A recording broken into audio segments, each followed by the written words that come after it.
Night is Thursday, October 30th, and we will begin with affirming the agenda. Oh, whoa, we're gonna do pledge of allegiance. That's right. I've been here, but that's right. All right, I pledge allegiance to the flag of the United States of America and to the republic for which it stands, one nation, under God, indivisible, with liberty and justice for all. All right, now we'll step in with affirming the agenda. I hope that everyone's had an opportunity to look it over. Any questions, comments, concerns before we go? Oh, great, good to go then. Okay, and we'll move into public comment 1 of 2. If you're present in person and would like to address the board, please move to the table in the center of the room. State your name and town of residence, and you'll have 3 minutes. Well, you guys are moving things along. I'm Dan LeClaire. I'm the Amherst resident on the SAU Budget Committee, and I'm also the chair. And Mark Cheney's the vice chair, Pete Maresco is the secretary. This time, it kind of seems like we're just swapping it around because it's a kind of unfortunately and unfortunately, it's the same people doing it. It's my 3rd time on the board. And so anyway, I didn't have much to report last time, and unfortunately, I don't have much to report this time because I think we're going to see the draft budget 2 tonight. And Amy's been, right there with us all the time, giving us all the information, all the updates, answering questions that have gone in. And I've had a few questions too, but unfortunately, I've been crazy, stupid busy, so I never put them in. But superintendent, as you know, I'm a construction guy, so I'm always looking at what's being held up as far as construction. Now that we don't have a person on site anymore that's out, that handles maintenance and things like that. So my concerns are always construction, because obviously the longer you put it off, the more it costs and things like that. So, and are things out to multiple bids? I know that you put stuff out there and it needs to be bid on, and if possible to see the bids, maybe I can help with that and make things better or easier or move things along. But anyway, I can help. Obviously, I'm here and I'm more than willing to do so. So I just wanted to introduce myself and say hello and keep moving forward. Thanks. Thank you. Is there anyone online? Not at the moment. Not at the moment, okay, and no, okay, if there's no one, then there's no one No, waiting. there is online, but no one's raised their. No one raising their hand, okay. If you're out there and you want to speak, please raise your hand. 3 seconds. Otherwise, we'll have another public comment at the end of this meeting. All right, so let's move to our agenda. And I will turn it over to our business administrator for draft 2 of our budget presentation. Yes, thank you. So yes, tonight we are presenting draft 2 of the SAU budget. So I'm going to dive right into the executive summary and budget drivers.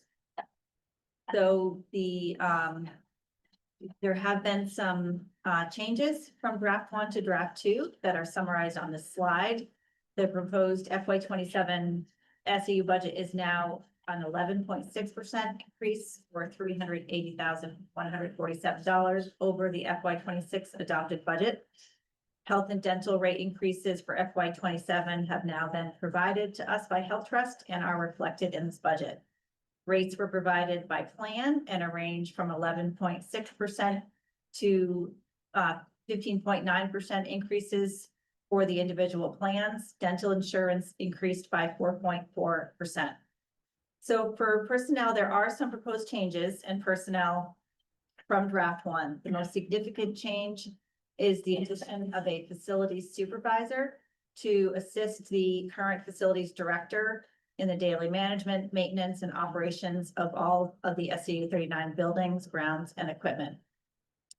As all of you are aware, there are significant facilities issues and potential projects in all 3 of the school districts, and this position will provide needed support. There'll be additional information on this presented by Superintendent Barry later in the presentation.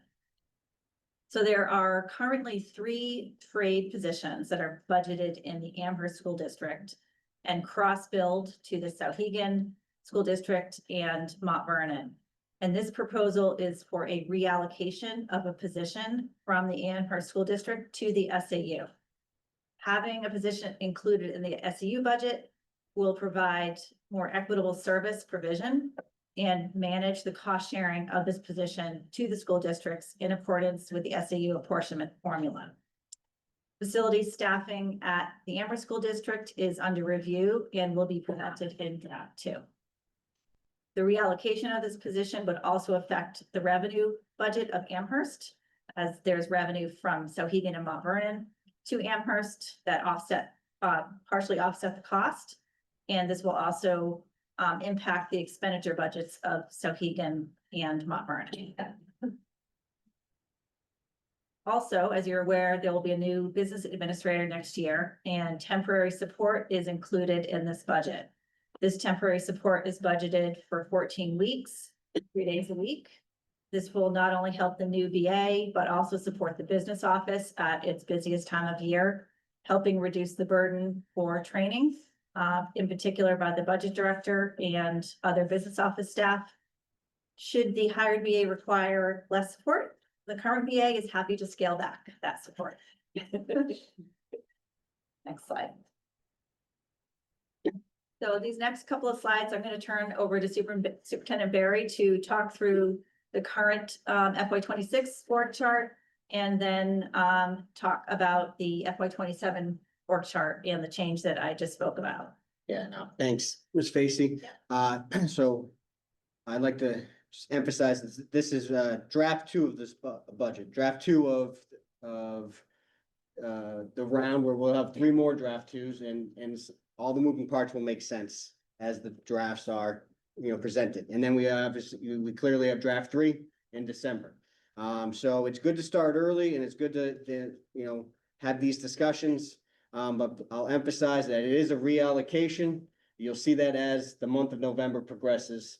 You also see in there, we are eliminating a bit of a merit pool, and we're hoping that kind of offsets some of the other, increases within the SAU budget. The FY26 organizational chart, we concluded this so you could see where we currently at. There is a change that we made in the last couple weeks. The superintendent of schools is now overseeing the director of facilities. The director of facilities is reports directly to the superintendent, and that's a change from previously as the business administrator. That will be for the remainder of the year, and then we'll go into next year. As you go into next year, next slide, please. You'll get the proposed FY27 organizational chart. You can see a couple little subtle changes. As mentioned, you see the director of facilities underneath the superintendent of schools, and underneath the director of facilities, the facility supervisor that we'll continue to talk about in this presentation. And some other subtle changes is you see the assistant superintendent is going to be assuming oversight of the director of technology and the director of curriculum and the student data specialist. We feel based on the skill set of the assistant superintendent and what our endeavors are and our goals are, that we need to be a bit more, not organized, but we need to our workflow needs to be a bit different in that area. And so we're going to reorganize there. So those are some changes to the org chart, highlighting, and we'll continue to move forward with that. As we talk about the facilities, position, I really want to emphasize a couple things with this. Each district is going to have some substantial work happening. MV has their work happening. Sauhegan has their work happening with Science Lab and Programmatic Studies. AMS, we have a roof project and work there. We're still ongoing in Wilkins with their work. And so we felt that we needed to be a little more centralized with the support. So again, you're going to see reallocations of positions. You're going to see some substantial, significant changes in the budgets coming forward in draft 2. I understand that based on the SAU staffing number, it's a large number. It's one position more than it's been in previous years. I know we have the communications person there. I will tell you, when I entered this role, the communications coordinator position is absolutely vital to the success and the communication of the SAU in the 3 districts. Right now, we put that on pause, but I still think it has a very important role. You yourselves as board members and community members and families, you probably see the difference in the way we're communicating right now. And right now, we don't have as much of it because the leaders of the SAU, myself, Bob, Amy, cannot, do the support work while doing the leading, and more organizing with the facility supervisor and the communications coordinator will help us with that. I think moving the facility supervisor into the SAU budget is more real, it's more efficient, it's more transparent, it's easier to bill and plan for. It's a hard conversation that we've had. We've had hard conversations at the SAU and in districts with principals and their budgets. But at the end of the day, as superintendent, I'm always trying to put people in positions where the leaders lead and they have the space and time to lead. And I think, with the climate that we're in politically and within Amherst and Mount Vernon, having some more support people in the SAU to help us with work is necessary. I think employees need to have the time in the training and the space to do their job. And I think this supervisor of, in facilities is necessary. It's necessary to ensure oversight in planning. And for me, I'm not sure this is a permanent position at the SAU. This is something that I know we need for the next, 3-4 years, but I'm not sure this is a permanent position within the SAU. But with the work in front of us, I think it is. And so always, if you looked at our body of work, we do reallocate, we do revisit, we do shift things around based on our needs. We have been nimble in that way. And we have significant work in it. And so just so you know, I know we like to comp and we do a good job at comping everything but Wyndham, Bedford, Merrimack, Goffstown, Hollis Brookline have versions of this, different titles, within their organizations. So it's not a stretch, it's a reallocation. You'll see it as the month of November plays around. And I appreciate you allowing me to present this. Amy, anytime we go out and we roll out a number over 3, our BA says Amherst is not gonna like that, Mount Vernon's not gonna like that, but I'm gonna rely on the people in this room to explain why it is what it is. And we have another slide to kind of talk a little bit about the impact of it. But I appreciate the opportunity to present it. I appreciate you understanding where we're coming from.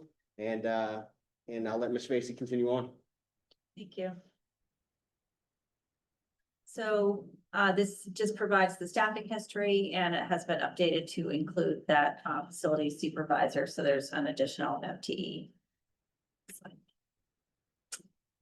So to review the changes from draft 1 to draft 2, as we discussed, the most significant change is the addition of that facility supervisor. We did gather some comp data, and the wage being proposed is $75,000. So that's most of the wages and benefits.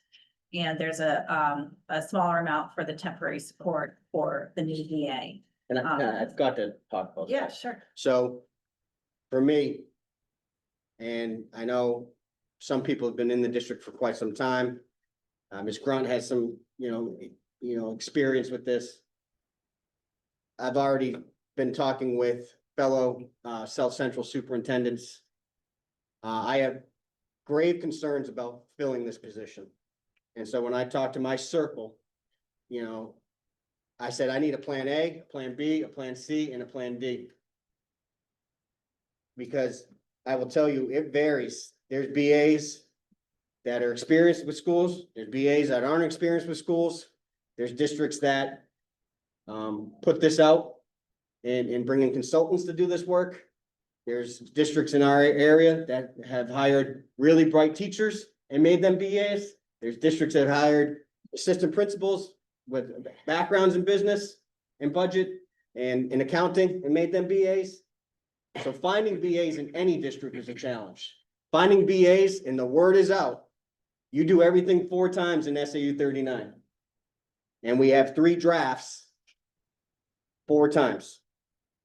And Bob will tell you, in Bedford, how many drafts? 1 draft And so it's just a complicated position.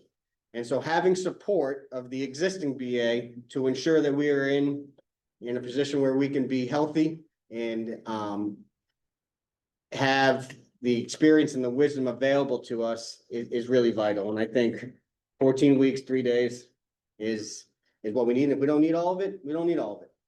It depends on what plan we go. And I just need to be really clear on that with everybody. So I appreciate again the opportunity to present the thoughts. Thank you. So, yes, so those primarily the facility supervisor accounts for the most significant change in the wages and benefits. And then to a smaller amount, the temporary support for the VA. Other benefit changes include the actual health and dental rates, as well as updated unemployment comp and workers' comp that we received for Primex since draft 1. We also received updated property and liability rates from Primex, so that change is reflected in the facilities category. For technology, we took a look at the technical consulting budget for 4,500. And after consulting with the director of technology, we were able to remove this as it has not been used consistently over the past few years. We also did receive an updated quote on our personnel software that's supplied by Power Schools. So the updated result of those two items was a decrease of $1,031. So the total net change from draft 1 to draft 2 is $129,803. Yeah, so this chart has been updated to reflect draft 2 to show the dollar and percent of the budget by category. And again, the main driver of this budget is the health and dental rate increases, as well as the wages for added staff and wage increases. The changes in the other categories is a resulting net decrease. So this slide just breaks out the budget by category, shows the dollar and percent change year over year by that category. So it's the same data from the previous slide shown in a different way. You can see the biggest percent change in benefits, followed by wages, tech, facilities, and then the decrease in operations. And then this pie chart shows the composition of the budget and provides a reminder that the majority of the SAU budget is for wages and benefits of the central office staff. Okay, so the apportionment. So as you're aware, the SAU budget is incorporated into the 3 school district budgets according to an apportionment formula. The total budget is then offset by revenue that comes from 2 sources, the unassigned fund balance and E-rate revenue. As a reminder, E-rate revenue is generated from discounts received on telecommunications, internet access, and internal connections. In turn, we're able to offset some of our technology costs in the SAU budget. The unassigned fund balance revenue is calculated using the unassigned fund balance from 2 years ago, reducing that by what was retained to offset this year's SAU apportionment, and using that balance to offset the FY27 budget. I know it's complicated every year. The average daily membership and attendance and equalized valuation for property are then used to determine the percentages of the total budget to be apportioned to the school districts. The ADMA has not yet been released by the state, but I do have October 1 enrollment numbers. So I use those numbers to estimate the apportionment, so we can include a pretty close placeholder in the school district budgets. You'll see that amount in your draft 2 budgets this in November. As soon as the ADMA numbers are posted, I'll recalculate the apportionment to the districts. So for now, the estimated apportionment is $2,097,760 for Amherst, $360,703 for Mount Vernon, and $1,124,205 for Sauhegan. So the apportionment comparison, so comparing these apportionments from FY26 to 27 for the individual school districts, the net change for Amherst is a 209,427 increase. For MV, a 26,793 increase. And for Sauhegan, a 121,506 increase, for a total increase of 357,726. And as stated, these will be updated once we receive the ADMA numbers. So estimated tax impact. So this is a new slide that shows the estimated tax impact of the apportionment increase to each school district, as well as the estimated cost per average home value. So this information we typically provide at deliberative for the school districts, so thought it would be useful to present as ultimately the approval of the SAU budget rests with this board. So based on the most recent property valuations for the towns of Amherst and Mount Vernon, the estimated tax impact for Amherst will be 9 cents for an estimated $42 for the average home, 5 cents for Mount Vernon, or $19 for and an additional 4 cents or $20 for the Amherst portion of Sauhegan, and 3 cents per thousand or $14 for the Mount Vernon portion of Sauhegan. So should the SAU position be a reallocation from the Amherst School District, as Mike indicated, all of the school districts will see a decrease in their facilities budgets.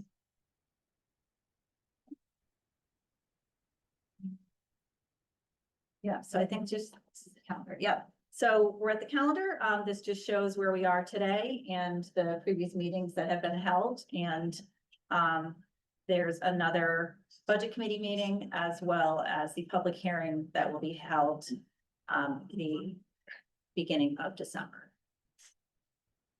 So I appreciate Amy, I appreciate the work. And as as we go through November, this will make more sense. You know, and it will all come together. And please know that we are very cognizant of, you know, pulling from the same tax base for multiple districts and an SAU. And we want it to make sense to as many people as possible. We're going to rely heavily on this group of people to help us with that messaging. And at the end of the day, you know, hopefully it's something that can be supported. I think for me, as the superintendent, I'm presenting with you what I think we need to have in order to operate a successful SAU that provides oversight and leadership to 3 districts. This is the path that I think we can get there. I think we're well on our way. We have evidence of bringing in fiscally responsible budgets over the last couple of years. The goal is to make it work as reasonable for everybody. We're very serious about that. I think the other piece is it's complicated, you know, because you look, you know, MV is going to have their operating budget. Amherst and Sauhegan will have their operating budget. MV and Amherst, there's going to be a tuition agreement on the warrant article. There could be potential AEA and ASSA contracts in Amherst. And there could be a building project, whether it's in 26 or 27. So there's multiple things we're trying to balance. We're doing it the best we can out of this office. This is very early still. I want to keep emphasizing that. And I'll take any high level questions now. And obviously we have the sheet that we can get into and I can answer more specific questions as the month of November goes on. But again, I just appreciate the opportunity to present the budget to you in this draft form right now. So the messaging really is that there's a head count being reallocated from Amherst School District to the SAU. So the cost was in Amherst School District, but it was shared because we were also sharing some of that cost. So even though if it's this almost the same salary, you're really just moving the cost to a different bucket when it comes to each of our districts. It's just going to come through the SAU versus a facility cost. But it's really the same amount. So you're not increasing your own district budget. It's just the reallocation to the SAU, if that makes sense. and I think the messaging we'll be able to, as we get into draft 3, we can have the messaging for this budget and all the other budgets as we figure out how things take form. And I think that'll be very important. And so and it has to be very consumable and easily understood. And we'll work on that over the course of the next 6 weeks. So appreciate it. Is it the vision for the facility supervisor position that person would be skilled, a helpful trade, that would be someone coming? Yeah, Of some sort to help. Yeah, being able to, have a trade, have a background would be ideal, as we crafted, the job description. That will be something that we take into consideration. And we're gonna find the most appropriate match given, who's out there. and look forward to the opportunity to see. And, we're gonna bring in, being able to turn the wrench and fill in and do some jobs is important, right? So. So there's one ask that I've got, and I think we need to recognize the optics of this, right? So the optics of the community of seeing such a significant increase at the SAU level when school districts across the state are being challenged by the public to remove SAUs and reduce them and consolidate and try to save as much as possible. So between now and the next meeting, we're gonna need to really be solid on the savings to the districts and reporting and showing and demonstrating that in the slide. And then showing how that is not necessarily being reflected as an increase to the SAU, like Stephanie had said, it's actually just a reallocation of that resource.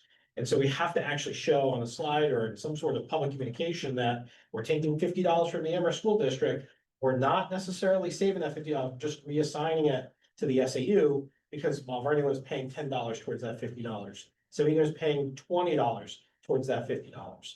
So Amherst is still net neutral, Sauhegan's still net neutral, Mount Vernon's still net neutral. We're just changing the reporting requirements of that position, moving up to the SAU level for streamlining of the multitude of projects that we've got.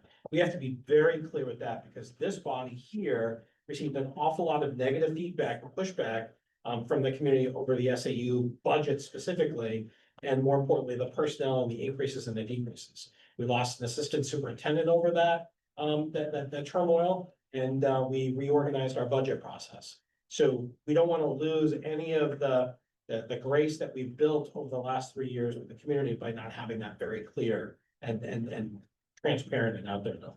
Yeah, and I think that's something that we're cognizant of, and we'll be working on that as we work through this. And that's, the benefits of having, a multi-draft process, but also the curse of having a multi-draft process.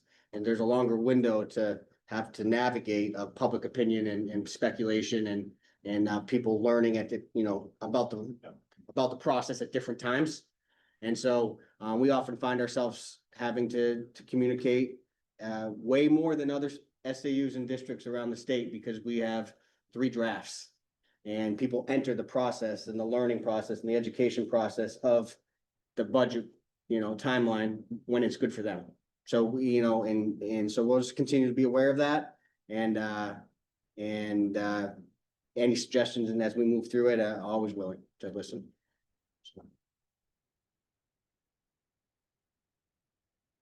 So I meant to mention it to those of you who might not be aware that there are several individuals who need to step out at some point during the meeting. So if suddenly several of you step out, no one be alarmed. I think we're gonna be able to maintain quorum through that. Thank you all for showing up tonight. And I think with that, we're gonna move into the superintendent update. Yeah, so there's a couple things in here that you have attached within the administrative update section. You should have October and September 25, 26 enrollment numbers for you to view. I'm not really going to speak to them, but you just have them. We'll keep them moving forward. Yeah, the superintendent report, I'll take some questions and any comments or thoughts on that in a moment, but I do want to start this section off. I don't want to belabor it, but we had a good moment at the SAU. I attached an article that's in draft form for us. As you know, we have a very competent executive assistant in Chelsea Borden. And Chelsea has, when we made the decision to move towards Simply for board management and policy and internal meeting planning and scheduling, we use Simply as a platform. Chelsea has spent a lot of time trying to become our resident expert on this, and it was noted by Simply. I think probably because a lot of questions, a lot of access to the webinars, a lot of dialogue, and they approached us over the summer, said, hey, could we do a spotlight on your SAU and how you are using Simply? And particularly how Chelsea Borden is using Simply to manage the workflow for the boards and the policy committees. And I use this for all my meetings with the administrators. And so I attached the article that will eventually be promoted and out there, and a credit to her for this. And You know, they asked me for some comments, but it's really about her. And so that's a positive. You're gonna hear after a little bit later, and next is about transportation. I'll just say this, it's, you'll get the recommendation from Ms. Facey and myself on that. Know that there was a single tier option, available. We're not sure the including of that with the cost and all the things that we're gonna be balancing.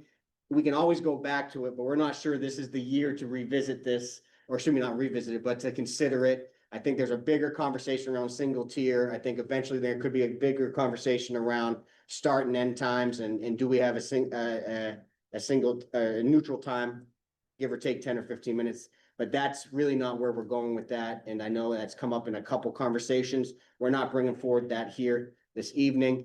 And if you look at the report itself, it covers a lot of ground. We are posting for the BA, not November 1st. It's going to be Halloween tomorrow. Amina is. We are continuing to work with transportation. We have the RFP, we have facility work, draft 2. There's the values. I'll talk more about it a little bit later, but there's some value results you can take a look at. Something exciting that's really important to us.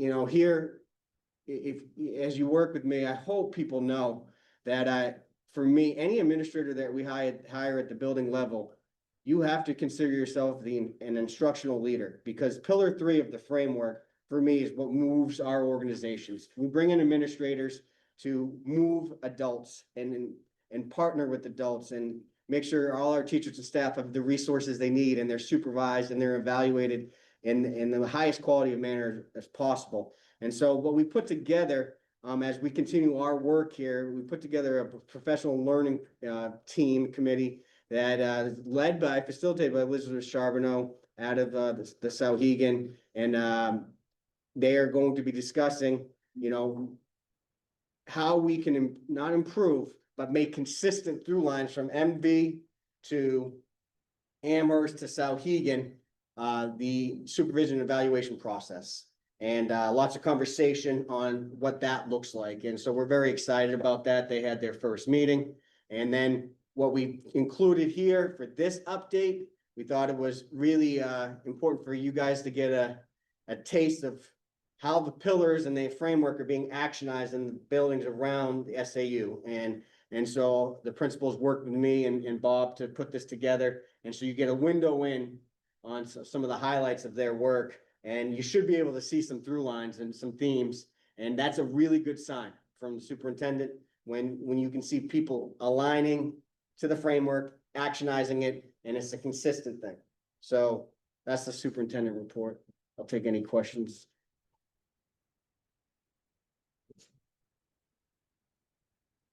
To dovetail off of your superintendent's report, I would love to move right into transportation to make sure that our friends who have to leave get the full benefit of that. Good. Perfect. Ms. Tracy? Yeah, absolutely. So thank you. Yeah, you should all have several documents, and simply regarding the transportation RFP, including the actual RFP, a memo describing the process, for the RFP, the pricing proposals received, conclusions or recommendations for the FY27 provider, and a summary of information submitted by each of the 4 transportation contractors who submitted a proposal. So this process began last summer with gathering a variety of RFPs from districts across the state to help craft an RFP with multiple goals in mind, including attracting a provider with fair and competitive pricing, a strong driver recruiting and retention plan to manage the nationwide driver shortage, the ability to utilize up-to-date technology to develop and maintain routes, and to provide exceptional service. So working with our attorney, in addition to this RFP language that will become the basis for the ensuing contract, a statement of business experience and ability to perform form was included in the RFP to gather the specific data from the applicants. Other aspects of the RFP were designed specifically to protect the school districts. The length of the contract was reduced from 5 to 3 years with an option to extend for 1 or 2 years. This allows the board to exit the contract earlier if there is dissatisfaction with the provider. And finally, a section on termination and performance provisions were added to provide more clear exit strategies and a mechanism to assess damages for violating the contract, including late buses, not having regular assigned drivers, equipment deficiencies, including cameras, radios, and cell phones, failure of drivers to be assigned to their regular route, missing bus stops, et cetera. We hope that these sections of the ensuing contract will not be necessary. However, it was important to provide these additional protections. So the recommended provider, STA, offers, in our view, the best value and most competitive pricing for the multi-tier home to school transportation for the life of the contract. Year one pricing is slightly more than the lowest price proposal, but all subsequent years have the lowest daily rate. In terms of driver recruitment and retention, STA has staff solely dedicated to this effort. And according to the references I checked, has been able to manage the driver shortage very effectively with minimal disruption to services. Contract management will be administered by full service and maintenance staff from a nearby center. STA also has multiple technology staff on hand who are involved in route creation and evaluation. And again, the references I checked made specific reference to their strong technology capabilities. I've spoken to the Vice President of Operations at STA, and his team is very excited to get to work for us. He is also amenable to some further negotiations, specifically for the athletic transportation costing. So we are looking forward to working with them. So I'll take any questions from the board on this recommended transportation provider. So I know last time we went out to bid. Yeah. There were a lot of crickets. Yeah. That were surrounding the one bid we received. What was the difference this time? I think starting early. So, you know, I did a lot of work on this last summer. I emailed specifically all of the providers around the state that were working in our geographic area. So I emailed 5 and got bids from 4. We had a pre-bid meeting, so, you know, that was important. I'm not sure. I think it was just like Yeah. early on in the process. Yeah, I thought you would, when it became formal, you were very active in reaching out. But, you know, in our conversations, each of these companies that put in a bid, you know, the last couple of years, we've been struggling with transportation. Right. So we were looking during the last 2 years to supplement, remember those conversations that we had, we were looking to supplement our transportation? And we had individual conversations with these companies last fall, spring before, so they knew what we were looking for. They met us via Zoom and on the telephone calls. They came in and met because we were looking to try to improve our situation the last 2 years. So I think getting to know them through that process and leveraging those relationships, at the end of the day, people had our cell phone numbers and our email addresses to say, hey, do you guys need support in different areas? And we called these companies to help, with extracurriculars and athletics at times. So we built relationships over the last 2 years while we were navigating not the easiest time. So I think that helped Terry as Yeah. well. They knew who we were. And then Amy was very, very good over the summer with this. So. You become a transportation expert. Yeah, yeah, I did a lot of work gathering other RFPs and then working with legal counsel to try to find like the best pieces of a variety of them and pulling them all together. So I felt really good about the RFP that went out. I And- really appreciate having the stick in there of if you Yeah. don't meet our expectations, Yep. because that's been so frustrating. Yeah. Where our hands have been tied and we Yep. begged them to do better, but there wasn't much we could do about it. Right, right. So that- thank you for getting that language. in there. Yeah, so it was included and I worked, with legal counsel, so I feel good about it and this will be the basis for the contract. So it's always easier if you have a really strong RFP because all of that language really will go into the contract, so. Have we partnered with Milford on this quote? We did not. We did not. So they're going alone then you know if they're choosing the same vendor? or- No, I spoke with, Wilton Lineborough today. By chance, I was telling Amy, and other people, I was on the phone for like 3.5 hours, and that's all I want to do is get off the phone. I'm a terrible conversationist. But I was on the phone with multiple people all day, and, the superintendent from Wilton Lineborough was one of them. And, they are going in with Milford, and they just started their process. And so they called me and said, hey, we were not gonna go in. I don't think that would have been advantageous for us, as we did some reflection on what we needed and the size of our organization between the 3 districts and all the athletics and co-curriculars. And, they weren't ready to start when we started. That's what it came down to as well. And, but then we had conversations about what the process, and they're hoping, because they got one bid last time too, both those towns. And, they're hoping that they will get multiple bids based on what happened with our process. And, but they are looking to partner the 2 of them together. It's a bigger conversation about the partnership between Milton and Wilton Lineborough, I think. And so, yeah, And so just to piggyback, Yeah. if I may, the concern that I would have then is about the talent.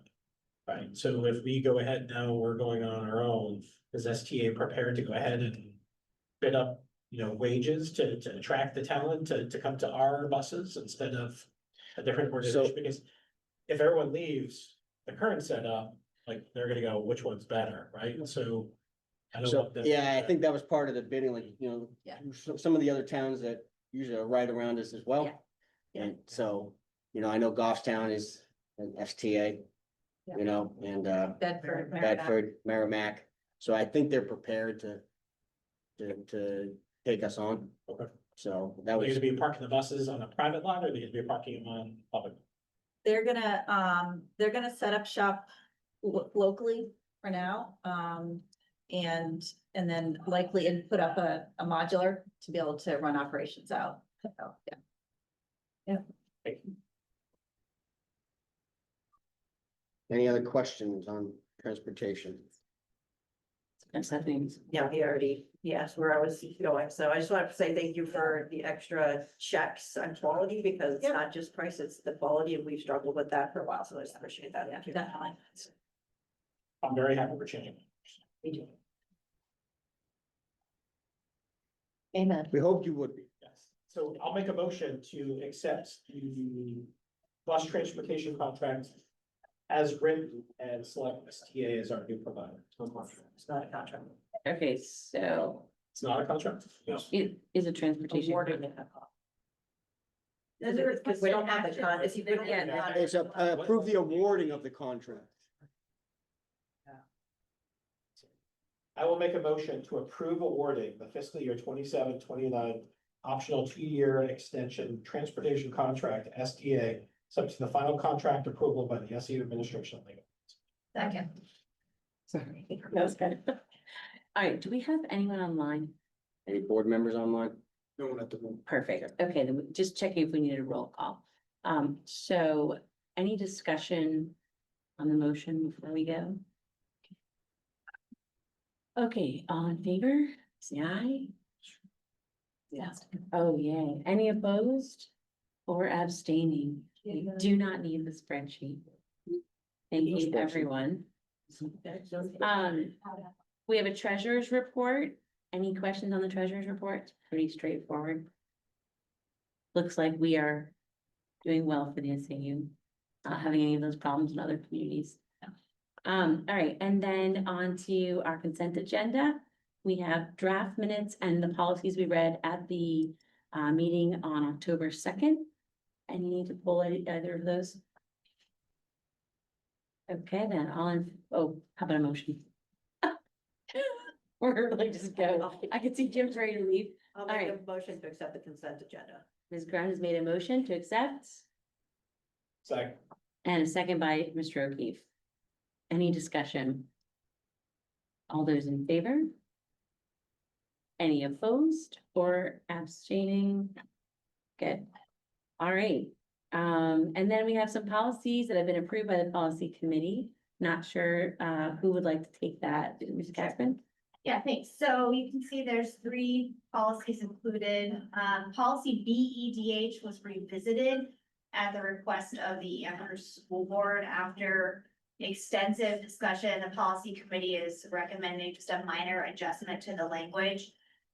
Regarding the concern raised, which was about free speech, Dr. Fritz, and the recent case, I believe, in the Kearsarge district, the committee believed that the policy remains appropriate and does not infringe on free speech rights. The section in question pertaining to the removal of individuals from meetings is in the section that addresses meeting disruptions, not the content of the public comment period itself. So that's where the policy committee, and you can see the red line version there with a minor adjustment to the language regarding removal of individuals if they are causing disruption.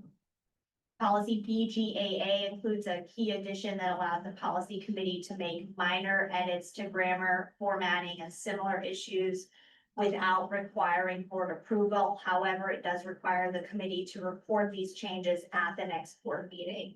So as the policy committee continues to work through, hundreds of policies across the 3 districts, we frequently encounter small errors, formatting errors, typos, things of that nature. This change helps the committee and administration operate efficiently to make those adjustments and still report them out to them. Policy to the board.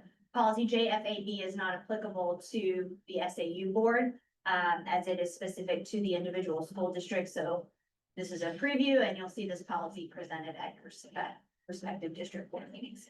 So you're looking for no action whatsoever on the last one. We're just setting that along. That's right. The one just before that, this is a first read and it's headed to districts for a first read. I'm sorry, BGAA. Correct. Okay, and then, my question now is on BEDH, because if I'm not mistaken, Sauhegan passed it as it was originally written. And Mount Vernon. Correct. We Okay. have to go back and it'll have to go back. So you're showing this to us, but it's just going on to Amherst. Yeah, Well- we already accepted it, You could choose to revisit if you want. and we didn't change it. We did. We did, Oh, wait, we did. That's right, we The did. discussion was Right, that we we would did. send it back. we did, For the we will boards have to to send it consider. back, yeah, we'll send it. Right, yeah. So I It's a, think, it's a minor change, but. I mean, it's you're way not- too we've got minute 2 districts who had already. That's- so the way I understand it, we're looking for a motion to accept the policies as presented as a first reading and move them back to the individual boards. We can do that. The only one I wasn't sure about was this last one. Because, or the first one that you read, because we already accepted the original, did we still need to move it? But we can move it and we can talk about it there. All right, would anyone like to make that recommendation or make that motion? I thought, do we have to motion it? We have this conversation over and over for first read, so we don't have to do anything. Second read is. Can't we just? Move forward. Yeah, no, they don't go back, they're going forward. Yeah. It's the. They're going forward, but we don't need to adopt them tonight at this body because this is just the first read. Right, but the question we were just having is, do we need a motion? And we do not need a motion to say we read them. So we're good to go. Yeah, but happy to answer any questions and. Anybody has. So. Yeah, So BETH also was accepted was it accepted No, at this Amherst- level, or is it only individual board level? Because we have meetings too. Only then. So you all, I wasn't at the meeting last month, but this body did discuss BEDH. I watched the meeting. I believe you guys had a pretty, lengthy discussion. Yeah. about BEDH. so So I guess, so you did look at the policy last month. It's changed. There's been a minor tweak and now you're seeing it again. So I don't know if you folks who have been around longer. So would count we that didn't as- accept it though, right? No, I think No, it would have been a first read. it was first So- read and we decided. Mr. O'Keefe, with your years of knowledge, since Mr. Coughlin is no longer with us.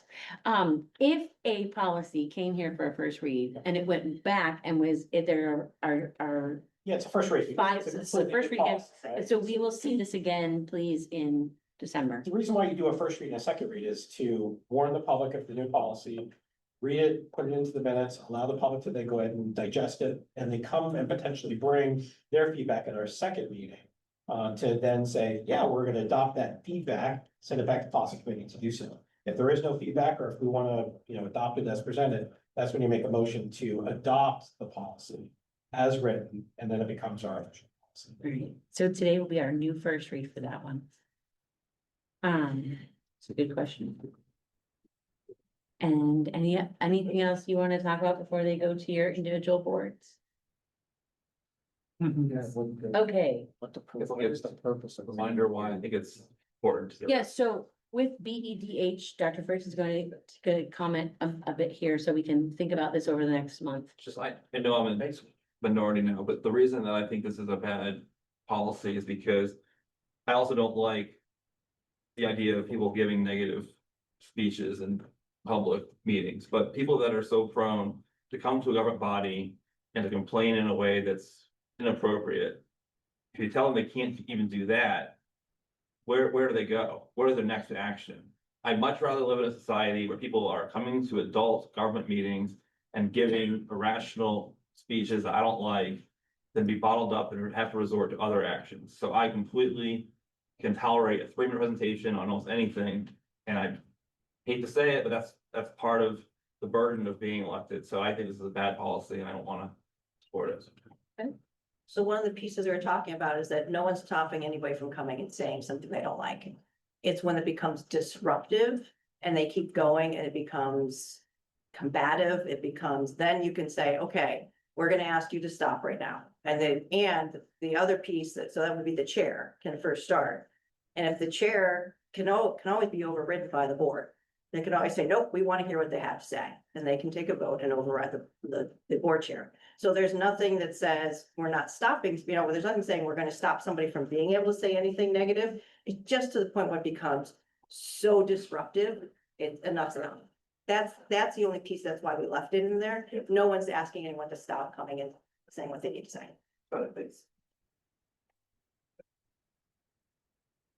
Alright, so if nothing forward is needed there. We are moving on to the SAU 39 values, and are you going to? Yeah, I can. This is more of an update for tonight. And I wanted to share it with you. We, as you know, through the summer and into September, we gathered feedback and information around potential values, and you see that document included in the board. At this point, all it is just informational and an update to you. We are planning currently next steps. We're gonna get a meeting in the next week or so, to discuss how we want to move forward, and we'll have another kind of update for you guys in December. But I appreciate the number of people that took the survey of staff and students and administrators and boards, and then we roughly got over 200 responses from community members when we sent it out. So it's a good start. Keep in mind, all this is a kind of a precursor to when we want to get into a more formal strategic planning process. So we're spending like what I call the first 3 years of my time here, getting data, academic data, staff data, attendance data, discipline data, values data, stuff around the framework, and then we'll get into more of a strategic planning process, more formal, at a later date. And but this is, for me, helps us keep moving forward towards that, and it will give us the data to make the plan. And we often talk at various board meetings, what are our values? What does Sauhegan want to be? What's the direction of Amherst, schools? And we talk about that often. And so this is in prep to get to that conversation, and we're just kind of keep moving this thing along. The goal is to have something to, in February, to share with the community members. If you've noticed, the last couple of years, we try to update the community in February about our, where we are with our long-term planning and where, we're headed with it. And so it's something that I'm committed to as the superintendent, and I'd like to continue on with that practice. And additional updates in November for you guys connected to this. Each board will be getting a data presentation at their November meeting. Data has just today was made public to schools officially from the DOE. So now we're going to kind of talk a little bit about from our spring data. It was released publicly to us. It's going to be released publicly, I think, in 7 to 10 days to people across New Hampshire. So, it's timely and it's just an update for now.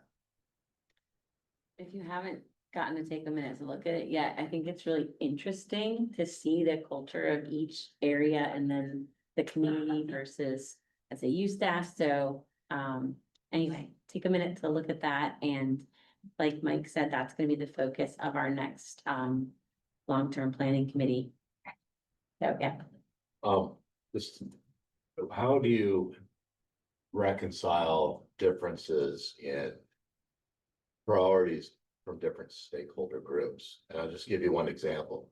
The one board member selected collaboration is most important. I'm pretty sure that was me.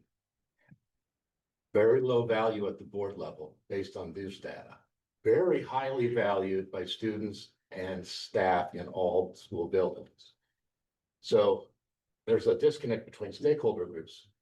I wonder how we deal with that when you're looking at the data and trying to figure out what is a path forward. Yeah, there's gonna be, and I'll update you as I gather more information. There's gonna be a very thorough analysis of this as it connects to the framework, as it connects to the goals of the goals outlined in the framework and the goals of the building.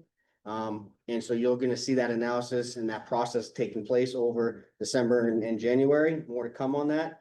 And then also different cultures, different schools have different cultures, different districts have different cultures. That's the complexity of SU 39. Mount Vernon's culture, very different than Amherst's culture, than Sauhegan. It just is.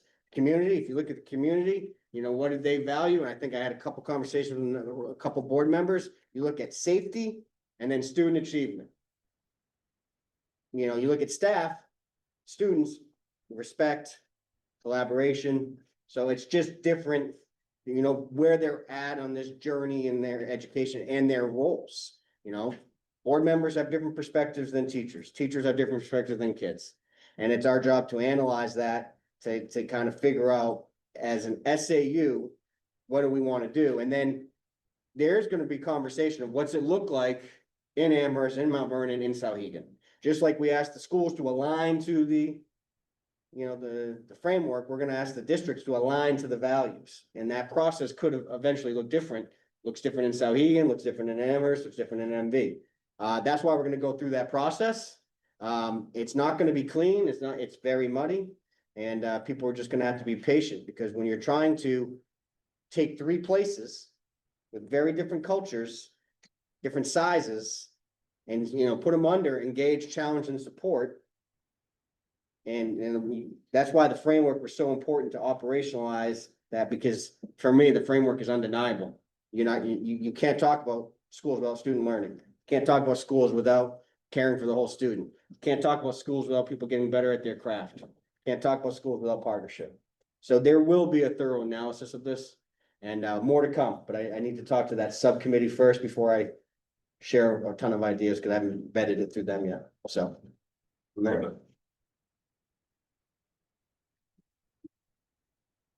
Okay, so more to come on that. Let's move to our board chair updates, beginning with Ms. Gascoigne in first. Okay, great. Hi, everyone. So it's good to see everybody. The Amherst update is a little lengthy, so I'm gonna try to talk fast because it's all important to share. So, first, at our last meeting, the Amherst Middle School Science Department gave a really wonderful presentation about the 8th grade ecology school experience and the hands-on field work the students completed right here in the Sauhegan River when they returned from their trip. They teamed up with the local organization many of you may be familiar with, the Sauhegan River Watershed Association. So that's a fantastic new partnership, and it was heartening to hear just how excited the students were to engage with that group of community volunteers who monitor what's happening with the Sauhegan River here in town. Our principals were with us at our last meeting. They provided robust updates on the progress in their buildings around testing, literacy, and math curriculums. The administrators report that the STAR test, which was utilized for the first time this spring, proved to be more efficient at providing actionable data for teachers. So we're looking forward to seeing that data in the future. We received our first look at the draft 1 operating budget. The major drivers for us, like many of you are health and dental, transportation and retirement. We have our budget subcommittee meetings next week and we'll discuss draft 2 at our November meeting. Also at our last meeting, we received the report from the New Hampshire Department of Education and local town fire and safety site visit to the Wilkins School. So this visit was prompted by calls and concerns from parents within the community to the Department of Education. The building has been deemed safe for continued operation, and there's a prioritized list of items to address, which have been shared with the board and the community. The board will continue to monitor and receive updates from the superintendent on these areas. The first priority on the list is the repair of the arch in the multipurpose room. As you are all aware, the arch deterioration was brought to the board in late August and temporary shoring was quickly put into place. At our last meeting, we approved the hiring of Deshawn Associates, a specialized vendor, to complete the permanent repair to the arch. As I understand it, the repair is estimated to take approximately 3 weeks, and since there is some asbestos that needs to be dealt with before the work can begin, certified specialists will be coming in during the Thanksgiving break when school is out to complete the abatement, and the next phase of the work will be scheduled from there. Superintendent will keep the board and community updated as the timeline unfolds. Additionally, at our last meeting, the board decided to bring aboard a project management company called the Trident Group. The selection process followed the standard protocols, including the issuance of an RFP, evaluation of submissions, interviews with 3 companies, ultimately leading to a recommendation from the superintendent to the board. We expect to make some big strides in planning and we'll hopefully have more details to share with you at our next meeting. In October, we also hosted a community listening session at Wilkins where we had the highest turnout I've seen since I became involved in 2017. It was great to see many new faces from our community who are interested in our schools. So a big thank you to the SAU staff and the staff at Souhegan who supported that with planning, organization, and running the session. Feedback gathered there will help guide our next steps and we'll keep seeking ways to engage the community in these important discussions. At our next November meeting, we will also look forward to a post-mortem analysis of the NPR situation and preventative maintenance across our district. On another note, we have ongoing negotiations taking place with 2 bargaining groups and our tuition agreement with the Mount Vernon School Board. So finally, switching gears a little bit, I'm thrilled to talk about our fall clubs and athletic season at Clark Wilkins and AMS. It's been a fantastic season with hundreds of kids across our district participating. Notably on the club scene, we now have a robotics first teams at both Wilkins and AMS and a robotics club at AMS for students who are interested but maybe not ready to compete yet. So I think this is great. It's very vertical, right? It comes right up into the high school. Well, they'll have an opportunity here. So thank you so much to the staff and parent volunteers making it possible. At AMS, Principal Gauthier reported that we have 245 students competing on 7 athletic teams this fall, which is incredible opportunity for these kids. Many of those teams have been doing really well and have either just competed and won their championship games or have championship games upcoming. So congratulations to all those students and their coaches. At Wilkins, the playground opened with an official ribbon cutting ceremony and celebration on October 7th. So those folks are very excited. The students are loving it, and we are grateful to our community and the partnership with the Amherst PTA for helping make this inclusive playground possible. So that was lengthy, and I'm sure I forgot something, but I appreciate you all giving me the time to share. Been busy. Any questions for Shannon? All right, who might have a report from Mount Vernon? Yeah. Yeah. I don't have much, here. Yeah, last meeting, we went over draft 1 of the budget. I think nothing that surprising there, looking like a increase over last year. We had some more discussion about facilities topics. With adding something to Mount Vernon. might look like it's gonna be presentation to the town at some point. More details. How that would look.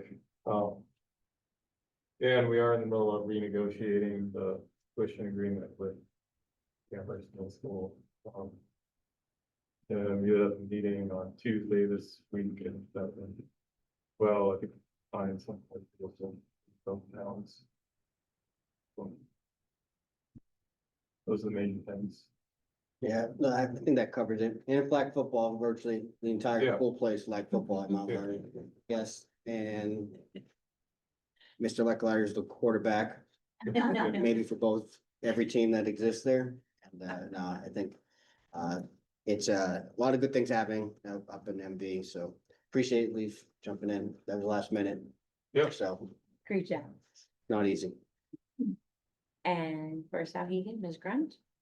So we welcomed Owen Conforti as our student representative to our school board. He's a sophomore and he is a very active participant in community council, and we are very happy to have him on board. We had our budget presentation, which is 5.6% increase. With part of it's the health and dental increases. There was a large increase budget adding paras for some student support. There are students that are moving up from AMS. So again, it's adding to Sauhegan budget, but it reduces the Amherst budget. So it all kind of unfortunately flows up, and that's the way it works, but we're here to support our students. New bus contracts in there. We have preventative maintenance and replacing grounds equipment, that's what I'm trying to say. And we're reviewing our math program and we'll be in need of new math books, with more students attending CTE programs. We bear the cost of that tuition, so that's part of the increase in the budget as well. And we also we're just, that was draft one, so draft two is where we're gonna dig in and see what we can do about what things are absolutely necessary and things that we might need to say, we're going to move it to a different time frame, but we're not there yet because it's only draft one, and we will hear more next week. We are continuing our math self-study, and we're looking at data, our alignment, our instruction practices, and while trying to drive towards, what we see as SAT outcomes. While we do better than the state average, we are still not happy with our results. So that's why we're continuing this work and hopefully see results in the near future. We appreciate our staff working hard at that. I'm working on our science lab project, and we're waiting on receiving our programmatic study to help us guide some of that work. The community council has been working, has a working group on looking at the Constitution, and they're starting to meet with different constituent groups to have conversations about understanding the work and gaining different perspectives and opinions. Couple things coming up. We have a Getting to Why. It's a community conversation on November 4th at 6 p.m. here, I believe, Mike. It is here. Yeah, Getting to Why, and that's part of looking at the YRBS survey, and it was looked at by students and staff, and they'd like to have a community conversation about that. So please, think about attending. Our theater department has a show coming up on starting November 14th and through the weekend. So please try and see that.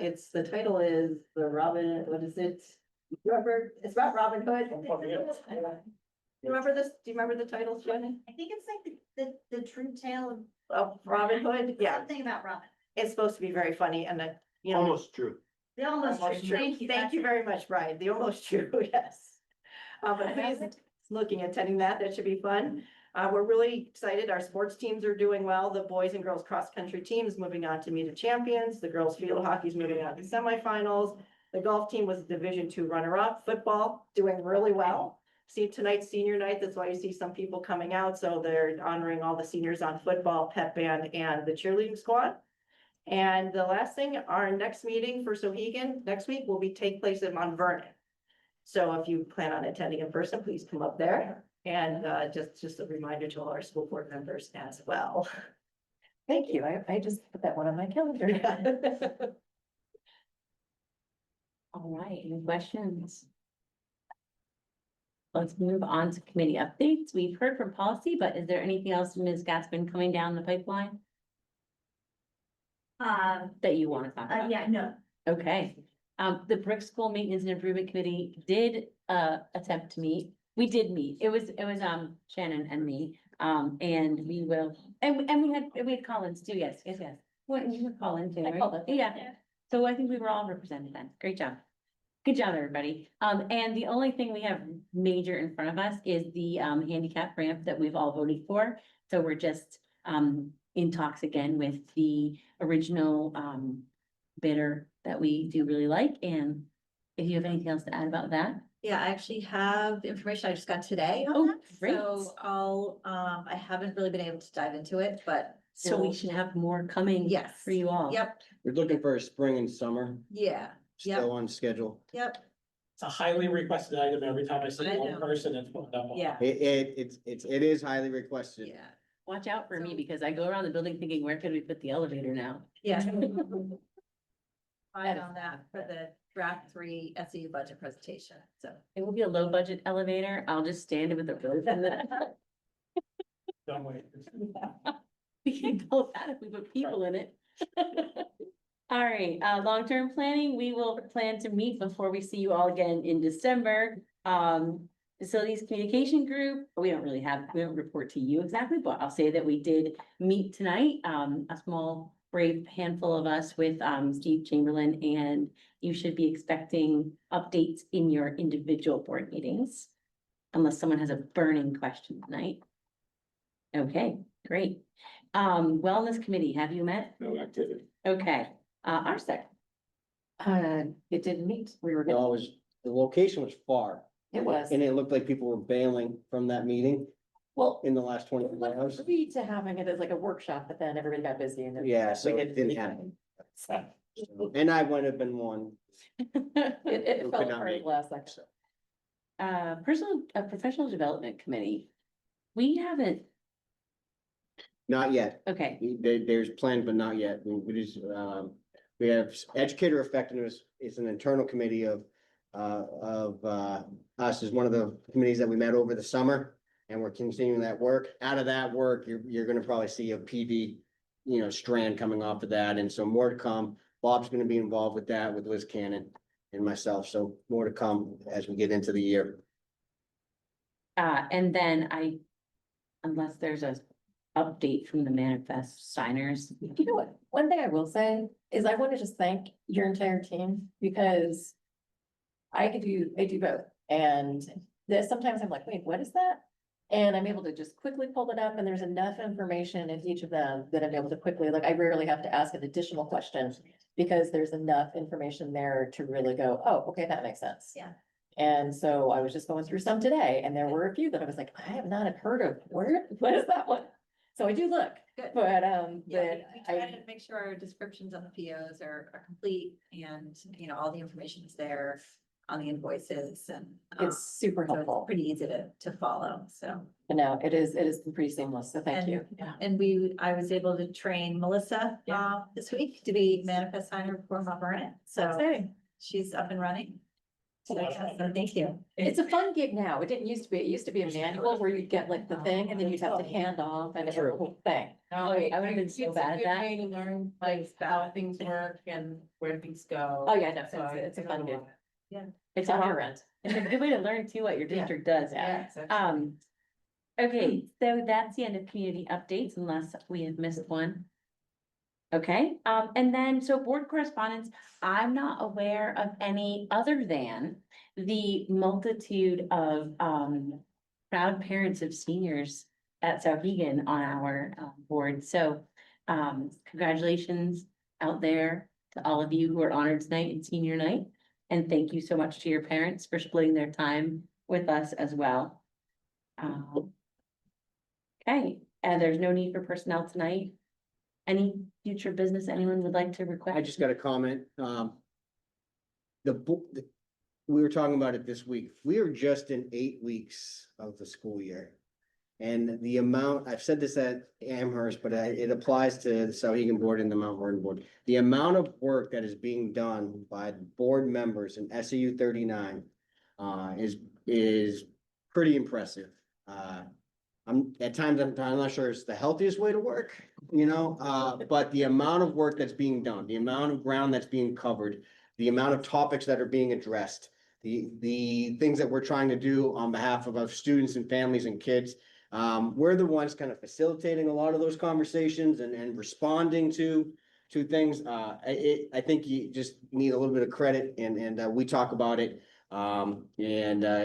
And so I appreciate that, and we're gonna continue to manage it and just think about all the things that from facility work to negotiations, to agreements, to right to know requests, and to just a number of events that we have that you make yourself available for, the amount of reading that you do, and we know when you read or you don't read, because one of the features of Simply is we can see when you log in. And so it's helpful, and it helps. I know people are preparing, and I appreciate the patience when we go ahead and add something in on a Tuesday. You know, I just want to remind people of the rhythm. We get everything out on Thursday as much as possible, but because of the constant workflow and the issues, we do put stuff in on Friday and Monday, and sometimes even Tuesday morning. And so I appreciate the work with that. You guys are very diligent and responsible, and I'd be remiss if I didn't take the opportunity to thank you for that. So I don't need to have a reason for non-public if there's no public comments. For a future item in that same spirit, is there a way that we could ask that? I know we're not having a SAU board meeting in January. There's none on the calendar for March, but there is one in February. That we hold that meeting only if it's absolutely urgent. Because we're gonna be going through an awful lot of hearings in terms of manpower hours, public hearings, our deliberative sessions, so forth and so on. That I think we could probably pause for our February meeting, especially since it's the night before the last day of school vacation. Oh, Where will you be? That's right. It's a great question. I will be here, but unless there's an absolute need, I think it's a good way to get back to. Yeah. I think if I remember correctly, that's the month you evaluate the superintendent. That's fine. So I'm wondering if like, hey, but we can adjust that if there's, I'll look at the policies. Yeah. no, and we can, Definitely do it. We'd like to do it before the vote. So yes, we certainly can do that, but we may be able to be creative. Yeah, in that. so we'll have Christie take a look at that, and we'll look at the calendar, and I appreciate the spirit of it, everybody. As everyone knows, I think we meet way too much. I think we have way too many subcommittees. I think the budget process might be subject to change when there's a new, more, because Amy, and if I go to every meeting, could have 90 meetings in 90 days around budget, if you look at it. It's not super sustainable. And when I say we need plan A, B, C, and D for BAs, they're gonna find out what the work rate is, and they're going to say, hey, I'm not sure I wanna live that lifestyle. So They're so well informed. I know, I think they'd still be well informed. But anyhow, it is a time consuming endeavor to work and be a board member in SU 39. So I just appreciate it, and I will continue to plug away. I just have one thing for future business, and this might be a little bit, I don't know, maybe inappropriate, but football family, my household, I have two little boys who love football, and hopefully someday we'll be on that field. I've seen over the years, last couple of years, especially John Starks had the Guardian helmets. There's been a few more this year, and I wanted to see if I could maybe get some assistance or input from the Sauhegan board. I reached out to Guardian. I know how much they would cost. They offer discounts. I would just, I guess, challenge you guys to maybe explore that. See if maybe Future you. business for you to consider. Yes. Yeah, so this is me as a resident of this community, that I think it's a very good thing that we should look into, that is maybe being underlooked. So I'd be happy to share some information on that. put it towards our athletic director. Get back to us. Cool, thank you. And I do want to say just one comment as kind of echoing Shannon. The Amherst School Board has been very, very busy. I want to thank the administration and the board, especially the listening session. I thought it was very productive. I want to thank Mr. Manning. He left. He was there speaking. It was great to see just not only the board, but Sauhegan there represented and actually speaking for the community. So that was all.